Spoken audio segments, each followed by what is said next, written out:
Uh, I want to comment on what Inge spoke before about the head cover, which on many occasions students ask me, what is this about?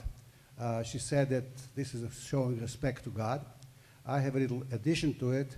To me, it's a symbol of the limitation of man and whatever is above us, beyond us, the mystical and the sublime. Today is a special day for me. It's the anniversary. It's the anniversary of coming to the United States 62 years ago, November 29th. We arrived as refugees from Austria, myself, my mother, brother and sister, and we wound up in New Orleans, Shreveport, Louisiana, because our relatives who live there sponsored our coming to the United States. They were quite well-to-do, and we had a warm welcome. We stayed there for a while, then we moved away. If all the stories that you heard here today, you heard that the Jews were accused of all kinds of things and they were persecuted. At one of my appearances or presentations so many years ago, one of the students asked me, Mr. Barron, what's the problem with the Jews? Why are they always in trouble? I had to find some answer, but I couldn't start the history of the Jews from the Holocaust. Just as you can't start the history of the United States with 9/11. There's a history, but the history of the Jewish people is much older. It goes back like 3,000 or 4,000 years. So I'll take you for a quick ride into Jewish history, and it might shed light on why the Jews were persecuted, why they were expelled, why they were eventually killed. There is a name, probably those who are familiar with the Bible, by the name of Abraham. He was a son of a father who was a successful businessman, and his business was manufacturing idols, but he sold them as gods. One day, Abraham sort of looked around and he said to his father, what kind of a business is this? He's selling them as gods, and he smashed them. He smashed the idols. And he had a voice, whether it's from God or whatever. He said, move away from here, this is not for you. I'll move along fast because I could spend hours discussing each detail. Now, later, the Jews wound up in Egypt, several hundred years. They were slaves for the Egyptians. There's a pharaoh, and there is a historical figure by the name of Moses. My name Moshe is actually the Hebrew name for Moses. And he wanted to free the slaves from their from slavery. So he went to the king of Egypt. He said, let my people go. This should be very familiar to you from the civil rights movement. And Pharaoh said, no go, he needs them. And this went on for a while. Eventually, miraculously, the Jews escaped, left Egypt, and wound up in Sinai. The Sinai is a desert. Desert is not a very hospitable place to live. And they began to complaining that they would like to go back to slavery. And Moses said, no, you have a destiny, you have a function in history. And eventually, slaves had to get some structure, some way of continuing the struggle until they arrived to the promised land. And which we know now as the Ten Commandments. The Ten Commandments start with the saying, I am your God, you shouldn't have any other gods, because this was a time of flagrant paganism, starting from Abraham throughout the whole world. And paganism meant worshipping idols, sacrificing children to the gods, orgies in the temples, and so on. And the Ten Commandments starts with the fact, I am your God, it's the invisible God, and you shouldn't have any other gods. And it lays out a few of laws. You respect your parents, and so on and so forth. And there is 5 laws against, don't do this, don't do that, don't steal, don't lie, and so forth. So now they have a guidelines, they have a compass, they have itinerary, and they move on. Eventually they get to the promised land. And they establish a kingdom, a government, kings, some of them were abusive, some of them exploited the people were rebelling, and another historical figures showed up on the horizon. These were the prophets. And the prophets job was to criticize the kings, and they paid a heavy price for it in many cases. And it so happens that little land, which is now in the news all the time, Palestine, Israel, lies between three continents, which became a very easy passage if anywhere you wanted to move. And then there were empires who tried to extend their rule. There were the Assyrians, the Babylonians, the Greeks, the Romans, and each one of them had to pass by this land. And when they entered the land and they conquered it, they forced the people to accept their way of life, which was a pagan life, by worshipping the kings, the emperors, installing in the temple the views or forms of the rulers. That it works for many people, but somehow when they came to the Jews, it didn't work out that way.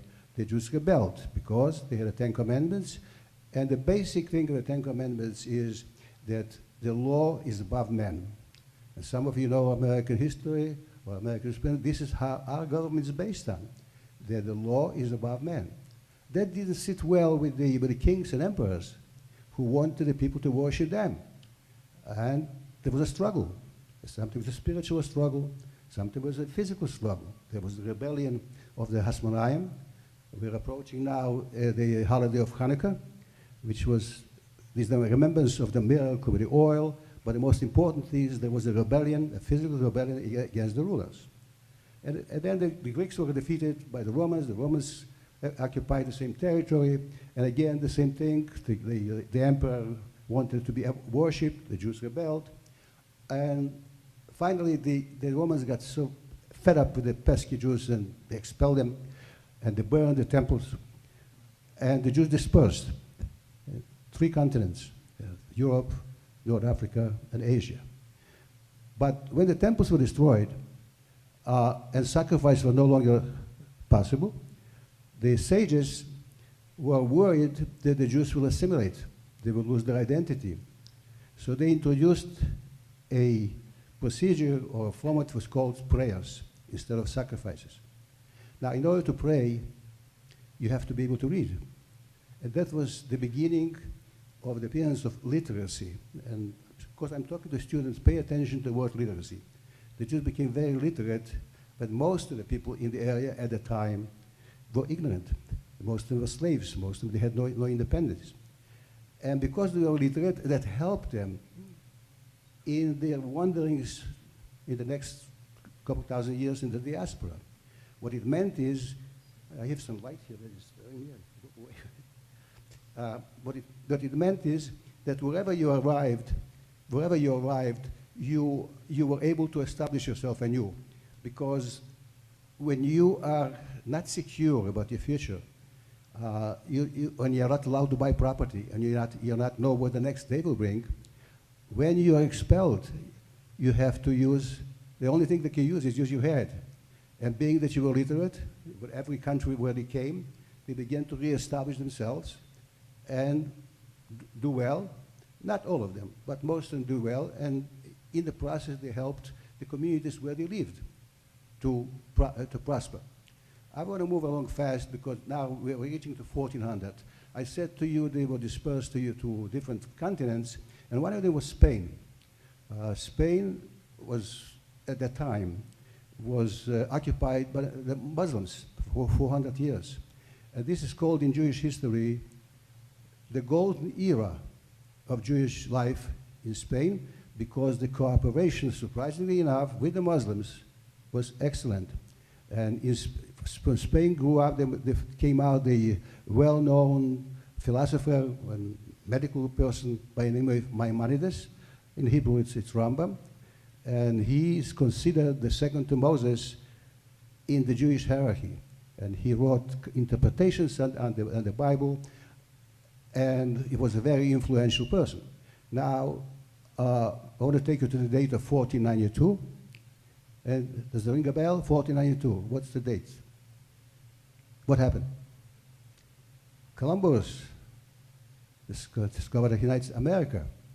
At the same time, the Queen of Spain, at the advice of her advisors who needed money or something for the voyage, influenced her to issue a decree expelling the Jews from Spain. And they again scattered all over the world. I want to take you first to France and then Germany. For a while, the Jews in Germany prospered. There was no problems. As a matter of fact, the Jews in the First World War fought on the side of the German army. It was mentioned here before. And some of them were wounded, some of them were killed. At the same time, when they were fighting the Russian army, were also Jewish people, Jewish soldiers. And after the First World War, which the Germans lost, there were very harsh conditions for their surrender. And that brought the economic disastrous situation to Germany. And in cases like this, there are always some demagogues, dictators who show up on the scene and they offer you solutions to all your problems. At this occasion, I want to beware you. Anybody who offers you solutions to all your problems, stay away from them, because they are misleading. There's no such thing. Life is full of problems, and we have to struggle to handle it. I want to get closer to the topic of my conversation here. So, Germany, the First World War, lost. The Nazi movement in Germany is rising. Now let's just take a look what was the history of the Jews in Germany. When Hitler came to power, or rose to power, the German population was 60 million. The Jewish population was 600,000. The Nazis accused the Jews of having taken over all the high positions in Germany in banking, in music, in poetry, in science. At the same time, they issued the Nuremberg laws, anybody who knows about it, establishing that the German race is the Herrenvolk, which means a master race, but all the others, in certain degrees, are lower races. The people of the East were supposed to become slaves for Germany when Germans expanded, and the Jews were a third race. And at the beginning, it started with the Kristallnacht and the boycotts and attacks on Jews. But then slowly, during the war, it developed, where it came to the question of the final solution. And the final solution was to destroy the Jewish people. September 9, 1939. Now, I want to just give you a brief review where I come from. A little town in Belarus, which is then Poland. It's near the Russian border. The majority of the population are Belarus, not Poles, and we were a minority among them. It's a little town of 300 families, almost autonomous. We led our own lives. We had a rabbi, we had 2 synagogues, we had a bank, we had a free loan association, we had groups who were organized to support the needy people, widows, orphans, people who passed by and needed some help. There was always something there. It was like a self-sufficient, no welfare, there's no government help. And this is what was going on in the 30s until September 39, when the Germans attacked Poland in the west. At the same time, we were fortunate because we were on the eastern part. But 17 days later, the Soviet Union attacked the eastern part of Poland, and within overnight, it was a Sunday morning, I remember, there are tanks, there are trucks, there is noise, there are airplanes, and here come the Soviets, and they announced that they came to liberate us because we were suffering under the Poles, we were hungry, we were destitute, and they came to help us.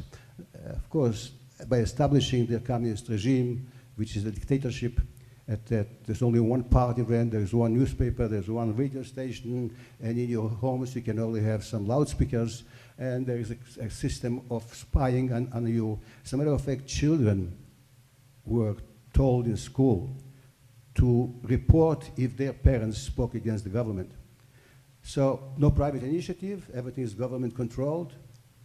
That looks bad, but the worst was yet to come, because on the 22nd of June, 41, the Germans attacked the Soviet Union. Now, why did the Germans stop in September 41?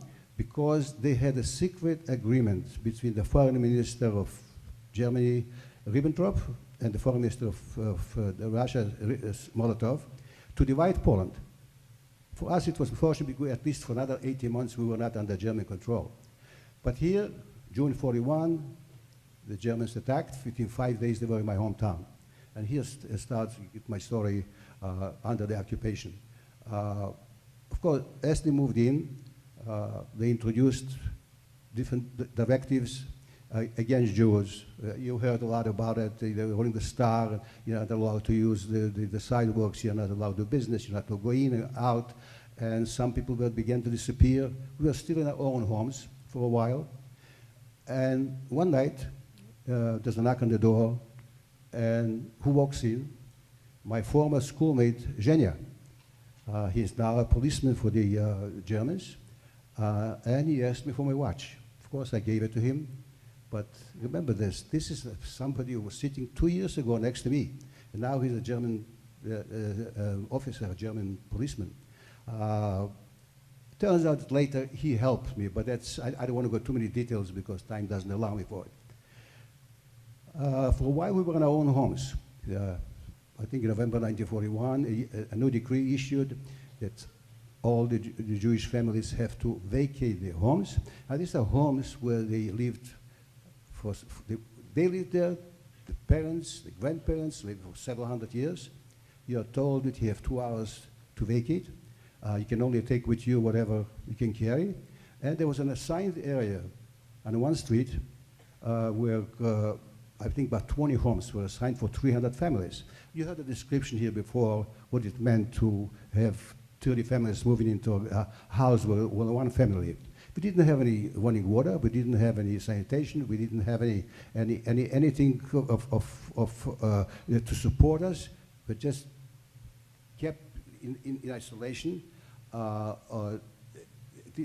This was the first sign that there is the worst news is to come, because we already heard from towns nearby us, those who managed to escape when the town was destroyed.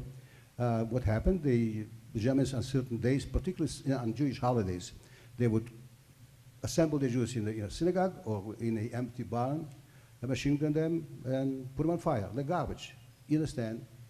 The most civilized nation in Europe, Germany, in the 20th century, was solving a problem with the Jews by destroying them, by burning them. Now, it was inconceivable at any time. We couldn't believe ourselves that this is happening until the time came and our way was on. We're in the ghetto now. We're isolated. We are desperate. This is like a holding pen, cattle before the slaughter. A number of young people like myself began to talk about doing something, escaping, trying to get weapons, resisting, dying if necessary. But the Germans have established a system where a number of Jews, the most influential Jews, would assign to run the ghetto. It was called the Judenrat, the committee of Jews who would run the ghetto. And the Germans used them to demand from the Jewish population any valuables, warm clothing for themselves, and they had to deliver within 24 hours. That meant that you'll be alive for another 24 hours. It so happened that, and if you escaped, and if you find a way to get out, where do you go? Because you would be delivered to the Germans, and the person, if anybody gave you shelter, they would be killed. It so happens that a request came from the German authorities that they need able-bodied young men to move to a different town for some physical work. And this is how myself and my brother were moved from my hometown to a neighboring town where there was a big German base, because the railroad line was passing down that town. And they found work for us. In my case, I was assigned to work on building a railroad link between the warehouses where the German kept their supplies for the Eastern Front and the main railroad. Ghetto again, hardly any food, soup, which was potato peels, piece of bread, which was like a sponge that you used for dishes. Work from 6 in the morning to 6 in the evening, 7 days a week. You are guarded by German soldiers, going and coming. And we're desperate. We talk about among ourselves about escaping without any plans of where to escape or where to go. But then I found out that two of my fellow in the ghetto, two young men, worked in a warehouse adjacent to our work, where the Germans had assembled many weapons from the Russian army abandoned. And they were sorting it out or doing something, I have no idea. So we worked out a plan where they would take out parts, wrap it in some rags, and there was a yard, there was a lot of junk. They would take it out and hide it there. Now, how do you retrieve it? Most of the German guards were vicious, cursing and hitting, but there was one German soldier by the name of Lieutenant Miller. I still remember him, a short, plump, he didn't look like a soldier, who showed compassion. He never did anything that the others did. So I used the occasion when he was escorting us, ask his permission to walk, to walk over to the yard. I need something for the ghetto. He didn't care. He said, go ahead. And this is how I brought in many parts. I have no idea what they were into the ghetto. We had it hidden under the floor, hoping that the time will come when you can escape. And because if you escaped and you wanted to join the resistance, thank you, join the resistance, unless you had weapons, they wouldn't accept you. This we knew. Again, fortunately, I met a woman who told me that she knows a place about 15, 20 miles away from this area, which is heavily forested, swampy, and many Jewish families, local Jewish families from the local villages escaped and set up camp there. And she knows where it is. So if we can escape, she would lead us there. So we started working on a plan. How do you escape? I mean, we are guarded 24 hours a day. It's barbed wire. But we found a place where the fence touched on a structure. So a few nights, we dug under the fence, camouflaged it, and then we waited one night, it was a moonless night, until the guard passed by, myself, and she insisted, of course, that she had two children, 5 and 7, that they have to go with us. Now, we couldn't, all of us, escape, myself and my friends, and take the weapons. So it was decided, because I knew the area slightly, that myself and this woman and the two children. So one night, it was a moonless night, as I said, we crawled under the fence, and we started walking. Unfortunately, we went to villages, and dogs were barking, and if you are discovered, you would be delivered to the Germans, and this would be the end of it. But we made it to the area. We found a local Jewish camp, and there are many details that I skipped or I don't remember, but there's some things which are stuck in my memory. Even if I wanted to forget, I couldn't. We arrived there at night, and the following morning, I walked out at the edge of the forest, and I looked around, I looked up, and I saw the sky. It was like sort of a novelty, a discovery, because since the Germans came, we never looked up. We were like hunted animals, always listening. There's a truck coming, there's a motorcycle, they're coming to get us. Suddenly there's a sky, and I saw birds flying. I wish I was one of them. And something else happened. When you arrive in a place after you have worn your same underwear for almost a year, naturally they were crawling with lice. So the locals had already a suggestion. You take off your clothing, you make a little fire, you put it on the smoke kills the lice until the next time. Okay, I'm now in the forest. I now have to look to make contacts with the resistance. Now, you don't go around there and look who is in the resistance here, because if people don't know you, you're dead on arrival. Again, fortunately, two Russian officers passed by the area. I approached them. I spoke Russian, I still do. And it turns out about two Jewish Russian officers. And they were sent to organize the resistance, and particularly train the locals in sabotage. You know what sabotage is? Creating weapons to harass the enemy in different forms, mining roads and railroads and stuff. And I told them that I have weapons in the ghetto. I would like to join the partisans. Said, we are new here. Give us a few days. We'll come back. I will tell you what we can do. Good enough. They came back, and they gave me the name of a local farmer. He says, you talk to him, he goes back and forth to the town, tell him what you want, and he'll do it for you. In the meantime, my hometown was destroyed. Again, fortunately, my family was able to hide on the property of my uncle. And one morning, I think the following morning after the destruction, they walked out and they came and they joined me. So we are intact now. My family is in the ghetto. I'm in the partisans. I tried to get them out. I asked this farmer, I gave him a little note with the names, and I asked him to find them and see what you can do if we can get them out. To find among 8,000 people in a ghetto where there is no addresses, there is no homes, there is no houses, I suspect that he had some contacts with local police. He found them, and he brought out my sister and my brother the first time. And the second time, he brought out the weapons. The third time, he brought out my mother.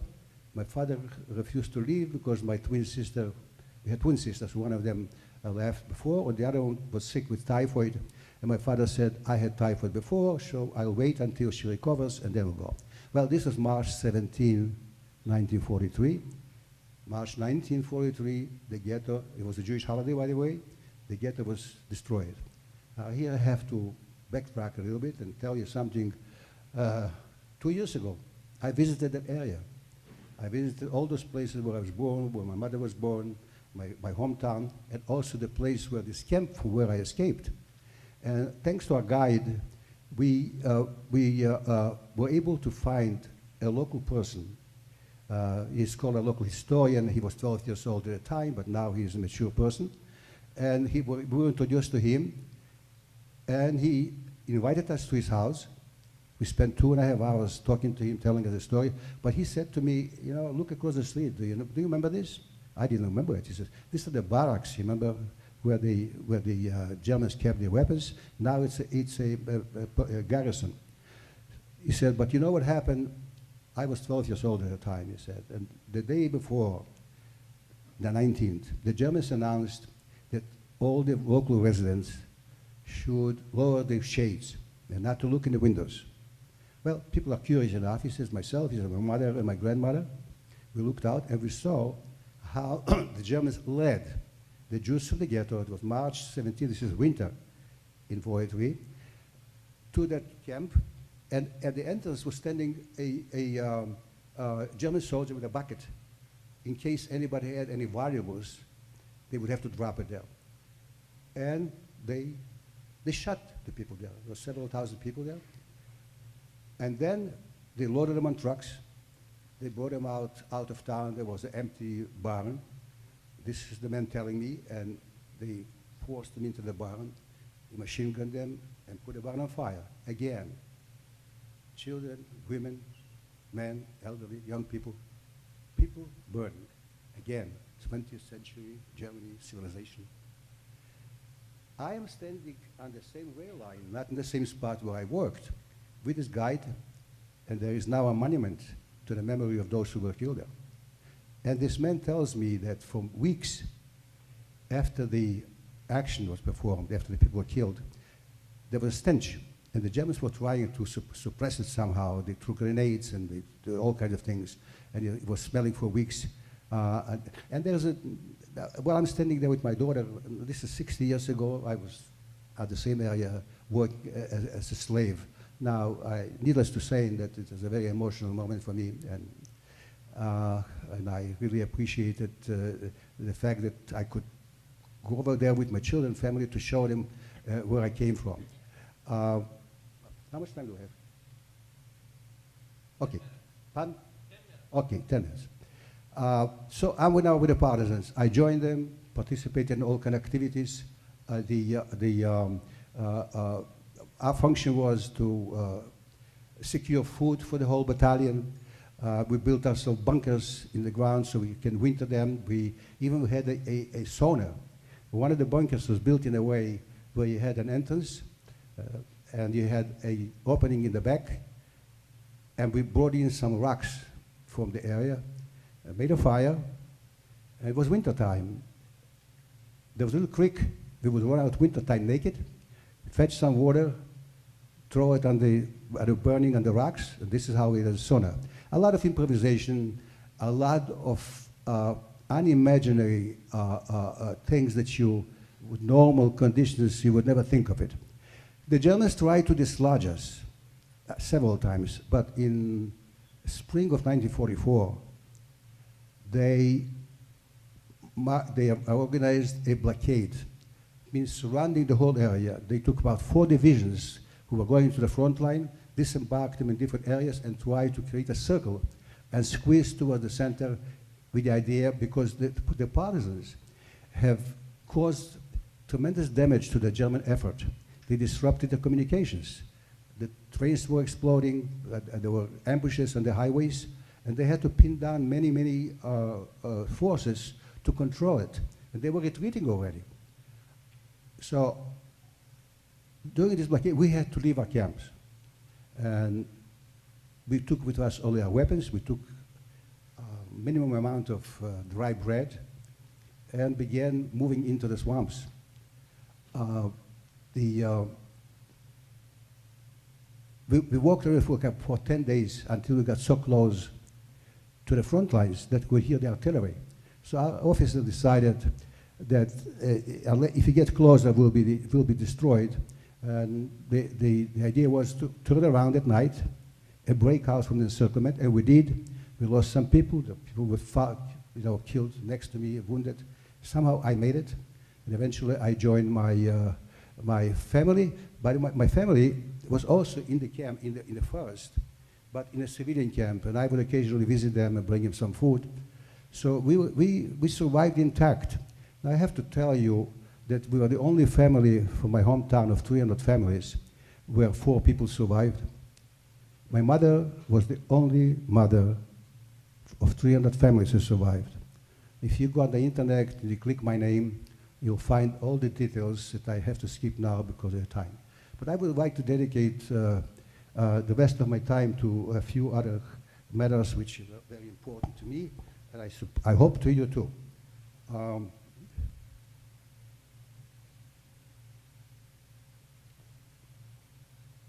Does anybody remember the name of a Daniel Pearl, an American journalist who was captured by the militant in Pakistan and decapitated? They cut off his head, and they filmed it. And one of his last words was, "Would you come to your senses?" And then also he said, "My father was Jewish, I am Jewish." And this was his last words. Now, his family compiled a book to his memory.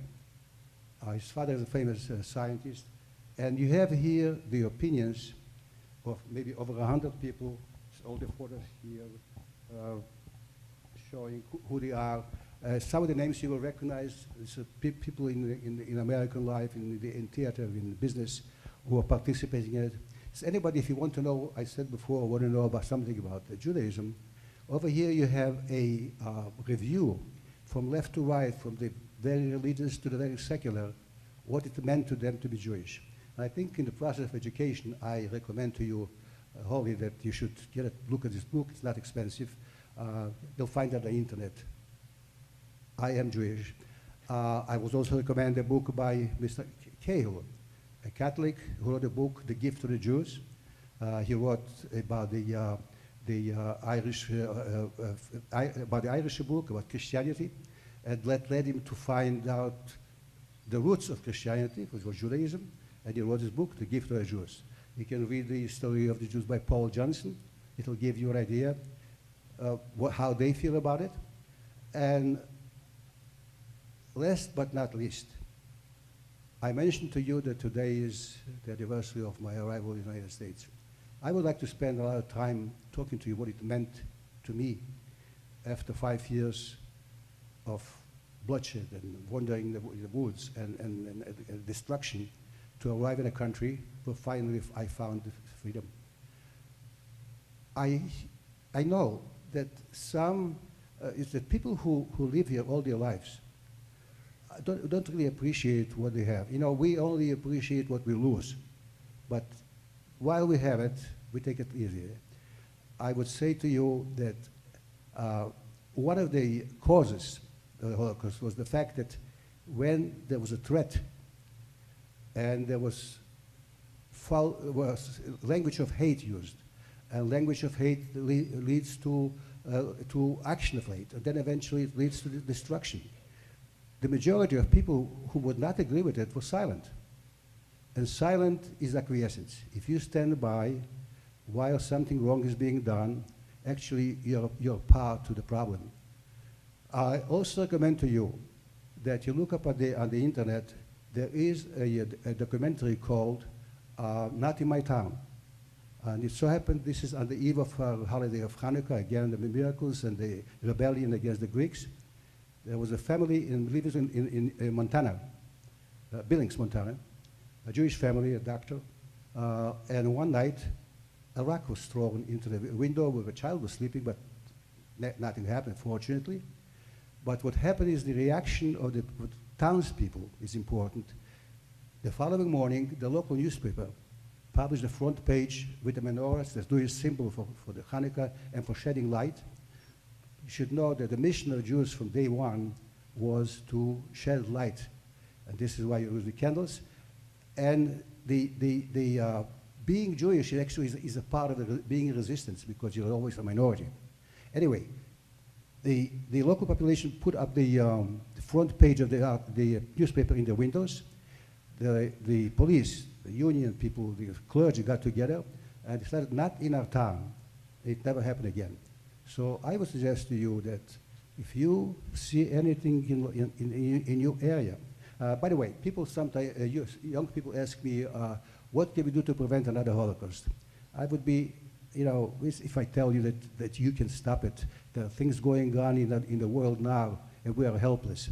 But what you can do is, in your own area, in your own family, on your own street, in your own neighborhood, and particularly when the time comes for elections, participate when you reach the age. These people say that all the politicians are crooks. They are crooks there because you didn't vote for him. If you voted, maybe you would elect somebody else. By not voting, you are voting for somebody, if you did vote, you wouldn't vote for. Should I repeat it? If you don't vote, you elect somebody, if you did vote, you wouldn't vote for. So be active in your life. I want to express my thanks to the school, the city here, the whole environment, and particularly to the principal, John Pratt. It's a pleasure to come to an environment, particularly today, where I met a representative of the American Army, the army that we owe our lives to. America is the last bunker, the last resistance against forces of darkness who are trying to overtake the world. So let's appreciate what we have. Let's work on improving ourselves and our environment. And let's hope for the best. And I wish you well in your future. And I hope whatever you will do will be the benefit of society as a whole. Thank you very much.